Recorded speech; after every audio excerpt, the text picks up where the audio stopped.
Hi everyone, I'm Shelly from There's No Place Like Home at redheadmom8.wordpress.com. Today I thought I would share with you why I don't worry about what my kids need to know by a certain age.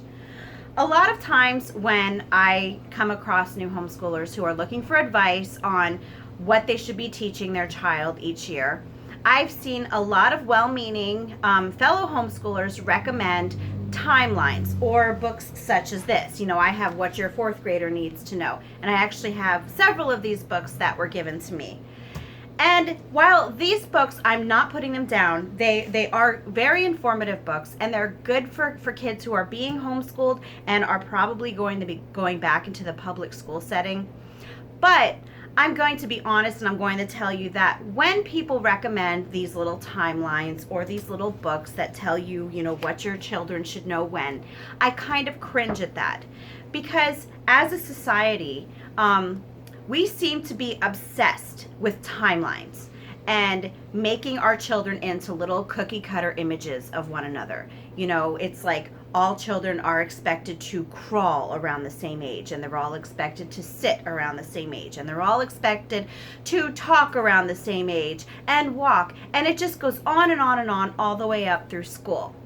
And I really think that when you give a new homeschooler timelines like this, it is really going to restrict the freedom that comes with homeschooling, because they're going to look at this in a very dogmatic way. Because I know, and it's not just new homeschoolers, it's type A homeschoolers, which is, I am a type A homeschooler, and so a lot of the stuff that I tell you about is coming from my own experience, because it's really taken me a long time to learn to let go of certain things. So it's not like, I'm just saying these things and I just happen to think of them with no experience. No, I know these things because I've done them. So what ends up happening is you look at books like this and you kind of expect your children to follow exactly along that timeline. And I'm not saying that that's what the author of this book wants you to do. Not at all. I'm not speaking for the author. I'm saying that I know what panicky new homeschool moms are likely to do. They're likely to look at these little books like this and these little timelines, and they're going to freak out if their kids are not falling exactly where these books or timelines say that they should. And the fact of the matter is that kids all grow at different rates. That is why I am not worried about what my kids need to know. Because who really comes up with this stuff? Who decides that a 9-year-old has to know who Christopher Columbus was? It's kind of arbitrary. Is there a real world reason why they need to know about Christopher Columbus in 9th grade? I can't think of a reason that a kids would absolutely need to know that for some reason. So what you need to, as a homeschooler, focus on with your kids is not on these books and timelines that are telling you what your kids should be doing. You need to focus on your children's strengths, their interests, and focus on what they can do now. Because you know what? Some children will reach plateaus in their learning where it seems like they're moving along nicely, and then all of a sudden they might just level off for a while. And that is a lot of times the reason that people will decide that they're going to pull out these timelines, and they're going to think, oh my gosh, my 10-year-old is having so much of a hard time with multiplication, but this book says that she should be doing long division. And no.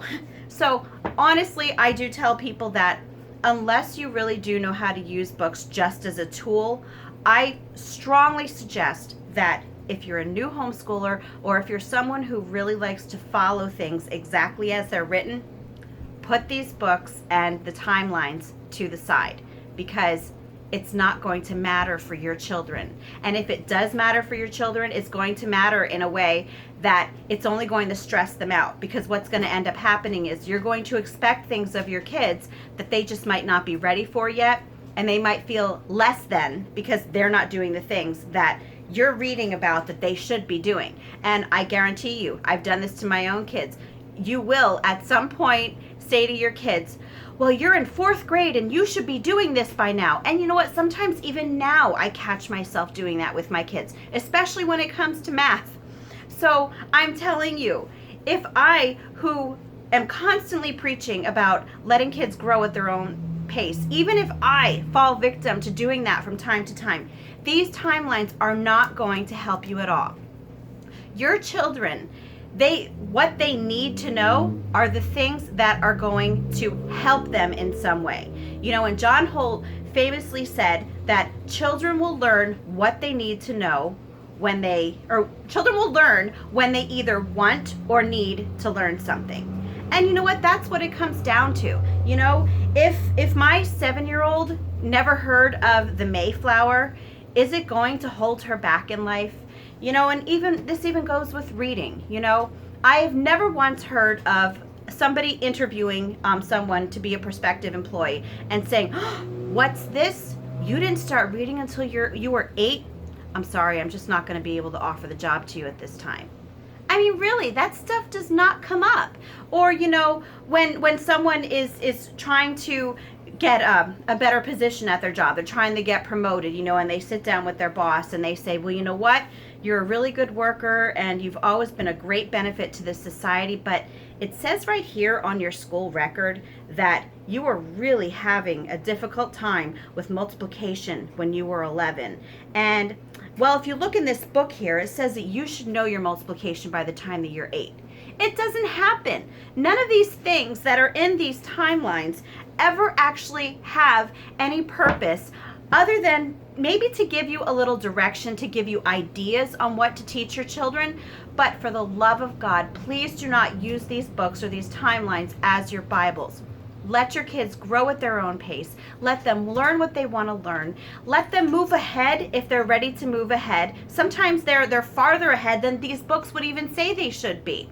But certainly don't pull them behind and say, oh no, you shouldn't be doing that until you're in 6th grade. No. Let your kids grow at their own rate. If you want ideas on things to do with your kids, ask them. Ask your kids, what do you want to learn about? What do you want to do today? How do you want to go about doing that? And honestly, I would just leave these books to the families who really do intend on putting their kids back in school someday. Then I can understand why you would want to use them, because it will keep your kids on par with what the kids in the schools will be learning. But otherwise, please take advantage of your homeschool freedom and let your kids be individuals. That's all I have for today. If you like this video, give it a thumbs up.